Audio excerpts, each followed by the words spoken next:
We now move to the core of today's conversation. Please join me in welcoming Ms. Tim Ling, co-president of Alpha Ladder Group and MetaComp. She will share on solving the trust deficit in Web 2.5 and how fragmented data can be breached through the StableX network and agentic AI. Ling, please. Thank you. Just to check, can you hear me? Is the loud and clear? Okay, cool. Well, a very good morning to everyone and welcome to our new office here. We're very proud and excited to have you with us. Now, today is a very important milestone, yet another milestone in our company's growth and development. Now, allow me to start by recapping on the StableX network. So we launched StableX network quite officially in November last year by the side of the Singapore FinTech Festival. When we launched the StableX network, we wanted to solve two problems. The first problem would be the practical pain points that we continue to observe in today's cross-border settlement. Now, of all our guests and friends here, I think I do not need to belabor the points, but you know very closely yourself what are some of these pain points. I'll just very, very quickly just summarize them for the purpose of today's sharing. For the practical pain points that we see, we know that there are intermediaries, there are different layers, but at the end of the day, what companies are facing would be settlement delays. In one of our papers by MetaComp, a paper that we have done with INSEAD professor, we found that for SMEs in ASEAN, any delay in settlement between 2 to 7 working days, that opportunity cost can far outstrip the transaction cost itself. Liquidity, opportunities, all gone. And so to be able to settle quickly is something that is essential to them. Notwithstanding that, because of the cost, because of the layering, there are costs involved, that sometimes means that the smaller players will not have the scale or that fats to allow them to access efficient cross-border payment system. And that further curtails their development. Now, in addition to some of these commonly understood or commonly observed pain points, there are others in emerging markets whereby there are limited supplies of US dollars, and therefore relying on the usual SWIFT system may not be the most effective for them. Then there are also geopolitics. At least up until November last year, I think the buzzword was tariffs. And so that topic about US tariffs, how much, when, all these were uncertainties that made a lot of people quite nervous. Because at the end of the day, we do not want the money to be caught in transit when a new policy or a new tariff shock hits us. So that would be some of the practical pain points that we have observed. Then there is also the trust deficit that we wanted to solve. So the practical pain points would mean that we need something that can settle quickly, reliably, but hopefully also safely. Then there is the other pain point, the other problem that we wanted to solve, and that's the trust deficit. Because of the various high-profile incidents of the past, it's quite understandable that whether it's regulators, enterprises, or just consumers would have reservations about the use of on-chain finance or on-chain technology. Because to them, if they do not understand how it works, there will be concerns. And even if technology is able to solve some of the practical pain points, but how can I be confident that I will be compliant, that I am not an accomplice to something that is bad? And so these are some of the concerns that we wanted to solve. And so to solve that trust deficit problem, we believe that there were a few pillars, specifically 3 pillars of trust that we needed to build up. One would be the institutional trust. We need to continue to work with the established financial institutions, banks, PSPs, the likes, because they have very established sets of systems, ways of doing KYC, AML, CFT, etc. But most importantly, there are nodes of trust in today's network, and regulators trust them. 2 would be regulatory trust, because as adoption grows, regulators will be compelled to step in more aggressively or more actively. And therefore, compliance by design is something that is essential. Thirdly, industry trust. Now, if we want the industry to be able to scale, if we believe in this, then there must be certain interoperable fundamental infrastructure that we need to put in place, whether it's identity, whether it's the chain protocols, etc. But what is, I think, obvious to us is that there needs to be a common trust, a common anchor, and in this case, data that we can safely share securely and to be able to build on this. So at the end of the day, with all of this, we feel that there is a need to put together a whole network of solutions that will be able to help us solve the practical pain point problem as well as the trust deficit problem to bridge between the traditional financial world and the on-chain financial world. Now, of course, that was back then in November 2025. Throughout these few months, we have seen many things happening. US tariff is one bucket of issues, but at the same time, hot wars. Now, obviously, hot wars have been happening now and then, different parts of the world. But of course, currently, what is really capturing our attention is the one in Middle East involving Iran, the whole Straits of Hormuz and everything. But really, if you look at all these with the geopolitics as well as the hot wars happening, there are a few things that we can observe. At the macro level, there is a tendency for flight to safety. So there will be this drive, or people or countries or companies will be compelled to want to look to currencies that or stores of value that they feel safe and confident in. And what we have observed is that US dollar stablecoin is one that they are looking at, or at least one of the ways to store value at.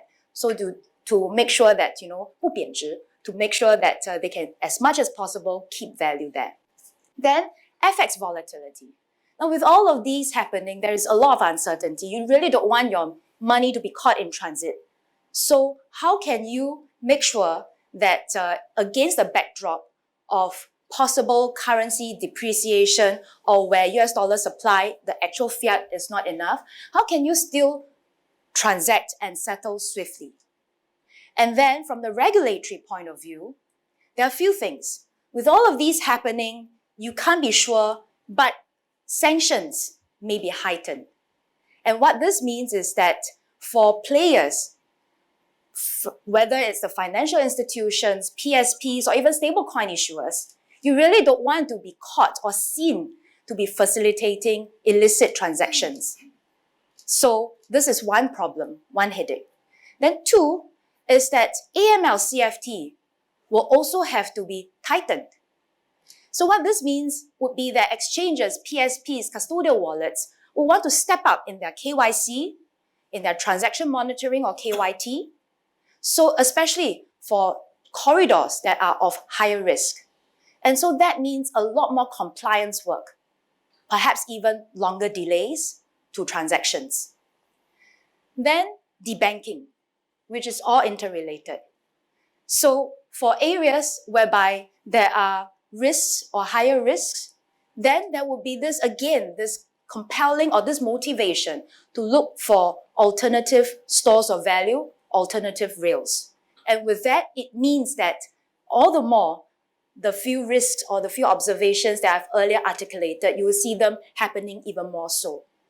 So the net effect of all of these geopolitical happening is that there is a need for a solution that allows for quick settlement. But to be able to move money quickly, it also means that we need to do so compliantly and safely, because there will be tighter oversight, as mentioned.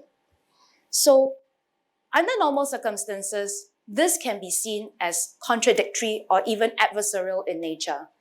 Speed and safety. Yet, for us, we believe that this doesn't need to come at the expense of one another. So, this is the big picture that we are looking at. And this is also why we introduced StableX Network to solve these two problems. On top of that, because if we believe that a Web 2.5 solution is the answer to this, then we also have the next level downstream challenges that many of us face as well, and that's travel rule. Because when travel rule was first introduced, it was meant to allow traceability, accountability, especially if something bad happens. But when at the operational execution level, we know that there are still gaps. Unhosted wallets. How do you make sure that the standards, my information, your information match? If it doesn't match, a lot of back-end manual work has to be done to reconcile, so on and so forth. Now, if we look at the legislation itself, as of June last year, FATF confirmed that 73% of jurisdictions have passed this travel rule legislation, up from 54% in 2023. But only about 59% have really done something to implement this. This enforcement gap creates a big urgency. And then if you think about this against this whole macro geopolitical backdrop, I think it goes without saying that we need to do something quite urgently to solve this. So therefore, coming back is that StableX Network was born to answer to these challenges. And in essence, StableX Network is a compliance-first network, comprising two engines to drive two services, payments and wealth. So allow me to just share a little bit about what StableX Network is all about. First one, the first engine is StableX Engine. This solves the practical pain points that I have earlier shared. It is our proprietary conversion and settlement engine, Web 2.5 version. So it is able to connect through API with the traditional financial counterparties and partners, as well as on-chain partners, such as stablecoin issuers, etc. But what is able to execute is the conversion between fiat to fiat, your normal FX, fiat to stable, on-off ramp, stable to stable, conversion swap, and of course, fiat stable fiat as well. So what this allows us to do is to help our partners and customers to execute cross-border transactions in a very swift manner, as well as in a compliant manner. Why? Because we have, through smart routing, the engine is able to, at the point of transaction, determine what is the most time and cost efficient and yet compliant rail to do so. We have the usual SWIFT US dollar rail, but we also use stable coins to execute the transaction. So all the major stable coins that you can think of, we are working with them and we are using them through StableX Engine. So this is the StableX Engine solving the first problem, which is the practical pain points in cross-border settlement.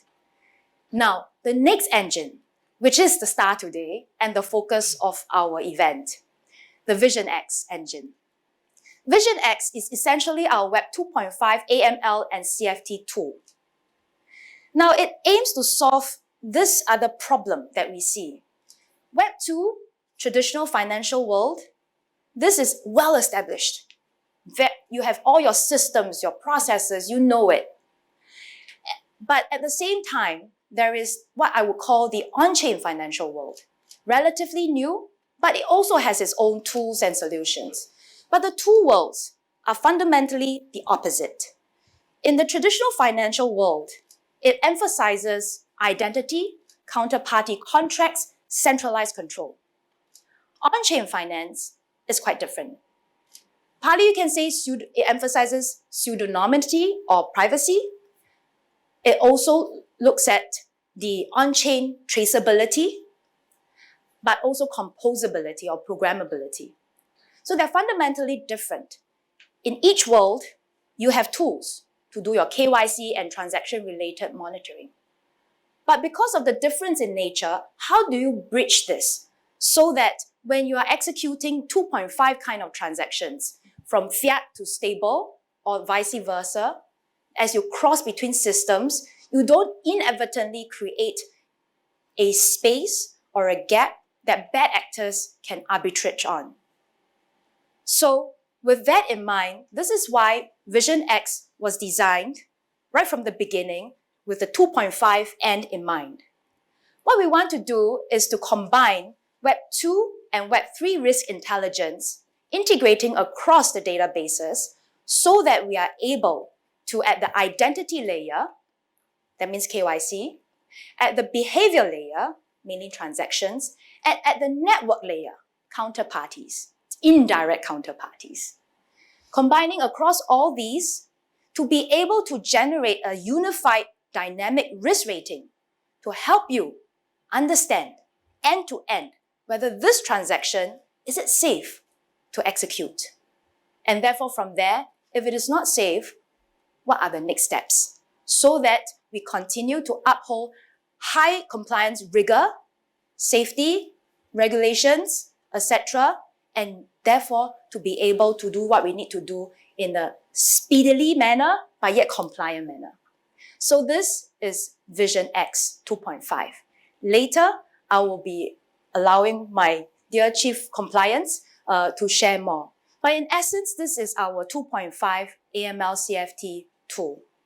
So coming back is that StableX network is a 2.5 compliance first network. So with the two engines driving payments and wealth, we want to be able to empower our partners and clients to transact confidently in this very uncertain world, to be able to harness the technology, the benefits that technology can bring, and yet not compromise on the compliance or regulatory rigor. So speed and safety together. With that, on StableX network, we are not going to just stop here. We are continuing to upgrade and evolve. So, technology, as we know, has always been around. Throughout mankind history, technology catalyzes industrial revolution. Every time when there's a tech breakthrough, you can be sure that the industry will also undergo a big revolution. And we are seeing it again in the financial sector. So if you look at the financial industry, you can see the evolution very broadly. From at the very beginning, human to human. You transact, you access the products and services, human to human. Human service you. Then it's human to web portal or APP. And of course, at the same time, enterprise to APIs. These are probably what we are currently observing the most in today's context. But what is also happening now is human to agent, AI agent. We've seen some of these examples out there. Agent can help you shop for things and make payments, right? It's a buzzword now. But what is really next is agent to agent, autonomously. Now that is a real game changer. So for us, we have also embarked on this journey. What we see is that AI can transform not only how transactions or how services are delivered, from the speed to the nature of how we organize this, but also the entire customer experience. Now, from the customer experience, imagine in today's context, customers, in most likelihood, they have to come to you or to the service provider to access the products and services, especially at enterprise level. But today, with AI agent, and more specifically, with the recent introduction of agent skills, so like Claude, OpenClaw, they have what this thing is called skills. It has also transformed how services can be delivered, the whole customer experience of it. So imagine a customer now no longer have to come to your site or how you set it up or having to navigate multi-step portals, but from where they are, using a natural prompt, using natural human language, even if the grammar is imperfect, never mind.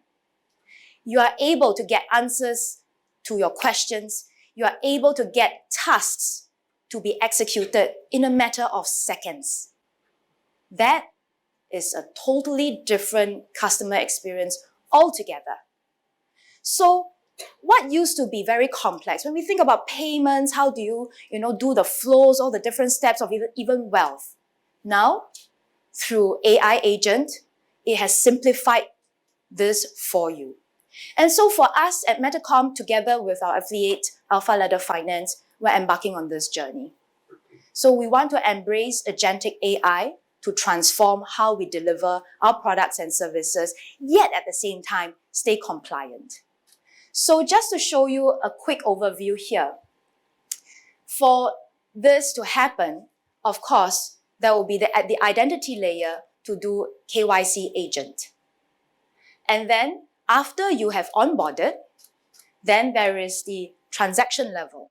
How do you make sure that the transactions, as per what I've shared earlier, meet all the requirements, stay compliant, and then once you know the risk, you mitigate it, and then you do the next steps. And then with these, you'll be able to therefore execute your payments and wealth solutions. But with all of this, we must make sure that the agents, although they are executing their tasks or responsibilities autonomously, that they respect the rules and the regulatory bounds that we impose on them. And therefore, the supervisory part will have to come in. So these are the broad 3 steps in this agentic AI journey. I don't want to go into a lot of details right now because I want to save a little bit of mystery and surprise for later. But I just want to take this chance to show you that we are not stopping. We are constantly on the move, trying to be better. So we had the StableX network. It's a 2.5, and now we're moving into the agentic AI era. So these are the 3 big pieces. And later we will have more to share with you, but I will just hold my tongue right here. So with that, I hope that it is clear that we are here to solve real-world problems with the StableX network. And we are also actively looking at new frontier technologies, and in this case, agentic AI, to transform how we deliver our services and how customers can experience our products and services. So with all of these taken into account, what we can expect is that not only is this a compliance-first network, but from the client's perspective, it's almost like a compliance passport for them to access the products and services or even our partners in this journey. Because through agent, a lot of the onboarding, a lot of the processes, we can do it in a non-complex manner from the customer's perspective and swiftly, very efficiently. Okay, can you please go back to that slide? Yeah. And then for partners' point of view, you will be able to also access to a broader customer base and deliver your products and services with us more quickly as well, because time is money, right? I hear yes, thank you. And then of course at the industry level, what we want to achieve is that at the end of the day, while we want to make money, but we must do it in a responsible manner. We deploy tech in a responsible manner. We do business transactions in a responsible manner. And therefore, there must be certain common anchors and utility. And in this case, we believe is our network with VisionX engine to do so. So I think earlier we gave you a sneak preview of our roadmap. What you can expect is that our agentic AI transformation, which is our next phase, we are going to aim to have all of this ready within the first half of this year. And later, you will be able to get a taste of our very first skills that we have completed and will be ready for you to use. And that will be focusing on KYT itself. Because today we're talking about VisionX, so KYT, agent skills, will be something that is most relevant, most exciting, and you'll get a taste of this. So with that, I hope that I have managed to convince you somewhat, but we are really excited to be on this journey and that we are growing along with you. And so with that, I end my first part of my sharing, and I will hand the time over to Summer to take you through the technical deep dive of what this 2.5 VisionX is all about. So with that, thank you so much for your attention.